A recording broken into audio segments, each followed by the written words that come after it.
আসসালামু আলাইকুম ওয়া রাহমাতুল্লাহি তাআলা ওয়া বারাকাতুহু। নাহমাদুকা ইয়া আল্লাহ ওয়া নুসাল্লি ওয়া নুসাল্লিমু আলা হাবিবিল কারীম। বিরাদানে ইসলাম, কোন বাড়িতে যদি কোন শিশু জন্মগ্রহণ করে, তার খুশিতে আমরা চিনি কিংবা মিষ্টি দ্রব্য তার মুখে দিই। এ সম্পর্কে এটাকে কি বলে? এটাকে আরবি ভাষায় তাহানিক বলা হয়। এ সম্পর্কে বুখারী শরীফ প্রথম খণ্ড 556 পৃষ্ঠার মধ্যে সাহেবে বুখারী রহমাতুল্লাহ আলাইহি তিনি একটি হাদিস আনায়ন করেছেন। নবজাত শিশুর মুখে কোনো বুজুর্গ ব্যক্তির মুখের লালা মিশ্রিত মিষ্টি জিনিস দেওয়াকে তাহানিক বলা হয়। এটা সুন্নাত হাদিস দ্বারা প্রমাণিত। হযরত আসমা রাদিয়াল্লাহু তাআলা আনহা, হযরত আয়েশা সিদ্দিকা রাদিয়াল্লাহু তাআলা আনহার বড় বোন এবং হযরত জুবাইর রাদিয়াল্লাহু তাআলা আনহুর স্ত্রী, তার সন্তান আব্দুল্লাহ ইবনে জুবাইর রাদিয়াল্লাহু তাআলা আনহুর তাহানিক রাসূল পাক সাল্লাল্লাহু তাআলা আলাইহি ওয়াসাল্লাম,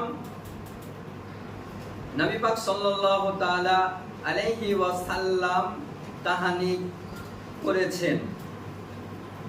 আব্দুল্লাহ ইবনে জুবাইর রাদিয়াল্লাহু তাআলা আনহুর তাহানিক নবী পাক সাল্লাল্লাহু তাআলা আলাইহি ওয়াসাল্লাম করেছিলেন। আন আয়েশা রাদিয়াল্লাহু তাআলা আনহা ক্বালাত আফদালু মাউলুদি উলিদা ফিল ইসলামি আব্দুল্লাহ বিন জুবাইর। আয়েশা সিদ্দিকা রাদিয়াল্লাহু তাআলা আনহা হতে বর্ণিত, তিনি বলেন, হিজরতের পর মুসলিম পরিবারের সর্বপ্রথম আব্দুল্লাহ ইবনে জুবাইর জন্ম লাভ করেন। তারা তাকে নিয়ে মহানবী সাল্লাল্লাহু তাআলা আলাইহি ওয়াসাল্লামের নিকটে এলেন।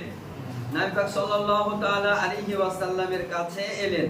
তিনি একটি খেজুর চিবিয়ে, আমার মহানবী সাল্লাল্লাহু তাআলা আলাইহি ওয়াসাল্লাম একটি খেজুর চিবিয়ে তার মুখে দিলেন। কাজেই প্রথম যে জিনিসটি তার পেটে গেল তা নবী পাক সাল্লাল্লাহু তাআলা আলাইহি ওয়াসাল্লামের থুতু মুবারক। এই কারণে কোন নবজাত শিশু কারো ঘরে জন্ম নিলে কোনো বুজুর্গ, ওলি আউলিয়া, গৌস কুতুবদের থুতু মুবারক যদি তাকে মুখে দেওয়া হয়, সেটা নবী পাক সাল্লাল্লাহু তাআলা আলাইহি ওয়াসাল্লামের সুন্নাত হতে প্রমাণিত।